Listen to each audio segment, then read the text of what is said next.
दिल्ली में ऐसा चुनाव हो रहा है जिसमें बीजेपी की लहर की भविष्यवाणी नहीं हो रही है। दिल्ली जीतने के लिए बीजेपी जी तोड़ कोशिश कर रही है। जिसके घर पे मीटर की रीडिंग 600 से कम है उसको बिजली का बिल 0 आएगा।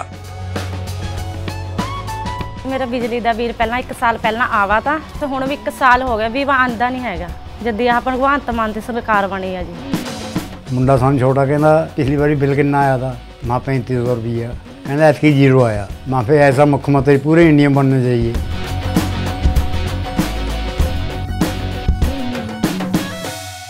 कश्मीर से लेकर कन्याकुमारी तक, योगी से लेकर चंद्रबाबू नायडू को प्रचार में उतार दिया गया।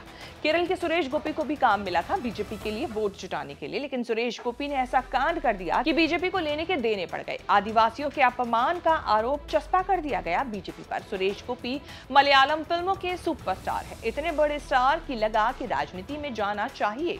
बीजेपी तब ज्वाइन किया जब केरल में कोई जनाधार नहीं माना जाता था।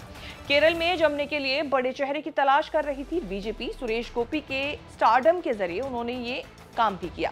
लोकसभा चुनाव लड़ा दिया। मोदी ने खूब प्रचार किया त्रिशूर में सुरेश गोपी के लिए। 2024 के लोकसभा चुनाव में दक्षिण भारत में सुरेश गोपी ने बीजेपी के लिए वो कर दिखाया जो कोई और नहीं कर पा रहा था।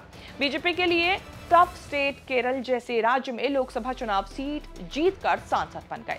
इनाम भी मिल गया। मोदी सरकार में राज्य मंत्री का पद। राजनीति में आने, देश के मंत्री बनने के बाद सुरेश गोपी को फिक्र होने लगी कि ऐसे तो फिल्मी करियर डूब जाएगा।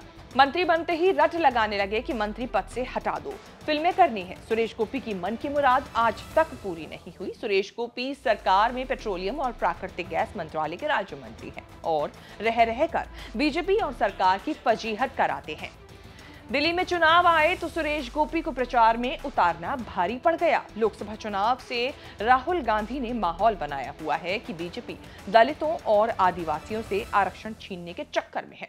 सुरेश गोपी ने राहुल की यही भविष्यवाणी सही साबित करने वाला कांड किया।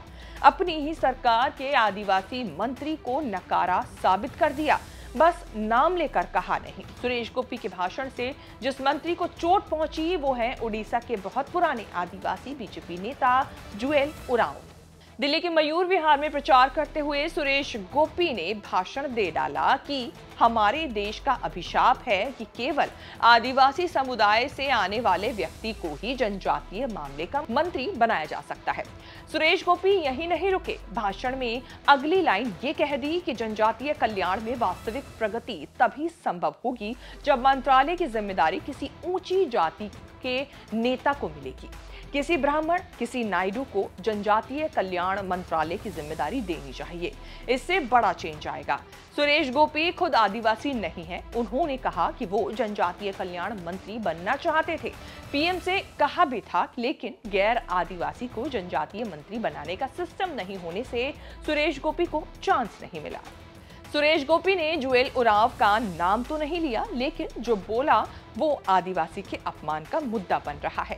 जुएल उरांव 1989 से ओडिशा में बीजेपी का झंडा उठाए हुए हैं। 1999 में बीजेपी की सरकार में कैबिनेट मंत्री होते हुए आदिवासी मामले के मंत्री बने थे। ओडिशा आदिवासी और लगातार जीतने के काबिलियत से बीजेपी की हर सरकार में कैबिनेट मंत्री बनते हैं और आदिवासी जनजातीय मंत्रालय संभालते हैं। या तो सुरेश गोपी को जुएल उरांव की सीनियरिटी का पता नहीं या बड़बोलेपन में बीजेपी को फंसा गए। राष्ट्रपति द्रौपदी मुर्मू ने संसद में लंबा अभिभाषण दिया तो सोनिया गांधी को सहानुभूति हो गई कि बोलते बोलते थक गई पुअर लेडी। सोनिया गांधी ने अंग्रेजी में बोला था। बीजेपी ने तिल का ताड़ बना दिया कि सोनिया गांधी ने आदिवासी महिला राष्ट्रपति को बेचारी बोलकर अपमान कर दिया। सोनिया गांधी के खिलाफ प्रिविलेज मोशन लाकर घेर रही है बीजेपी। सुरेश गोपी के इस बयान का पैनिक रिएक्शन दिल्ली से केरल तक हुआ है। सुरेश गोपी के बयान को जातिवादी कहा जा रहा है, आदिवासियों के खिलाफ बताया जा रहा है। केरल में लेफ्ट ने सुरेश गोपी के खिलाफ मोर्चा खोला हुआ है। विवाद बढ़ता देखकर सुरेश गोपी को बैकफुट पर जाना पड़ा। सफाई देनी पड़ी कि भावना गलत नहीं थी, किसी के अपमान के लिए बयान नहीं दिया था। केरल से बीजेपी और मोदी सरकार के लिए बैक टू बैक फायर हो रहे हैं। इसका क्रेडिट केरल से बीजेपी के सांसदों मंत्रियों को जा रहा है। सुरेश गोपी त्रिशूर से लोकसभा के सांसद हैं। जॉर्ज कुरियन मध्य प्रदेश से राज्यसभा सांसद हैं। केरल की हाजिरी बढ़ाने के लिए बीजेपी ने कुरियन को सरकार में लिया। जॉर्ज कुरियन मोदी सरकार में मत्स्य पालन, पशुपालन, डेयरी और अल्पसंख्यक मामलों के राज्य मंत्री हैं। केरल को मोदी सरकार के बजट से कुछ नहीं मिला तो सीएम पी विजयन की सरकार और लेफ्ट ने अलग चढ़ाई कर रखी है। केरल सरकार के विरोध की काट में कुरियन ने कह दिया कि केंद्रीय बजट में हिस्सा चाहिए तो केरल जैसे दक्षिण के राज्यों को खुद को पिछड़ा घोषित करना होगा। कुरियन और सुरेश गोपी के बयानों ने आग में घी का काम किया। केरल की गैर बीजेपी पार्टियां मांग कर रही हैं कि मोदी केरल के दोनों मंत्रियों को कैबिनेट से बाहर करे।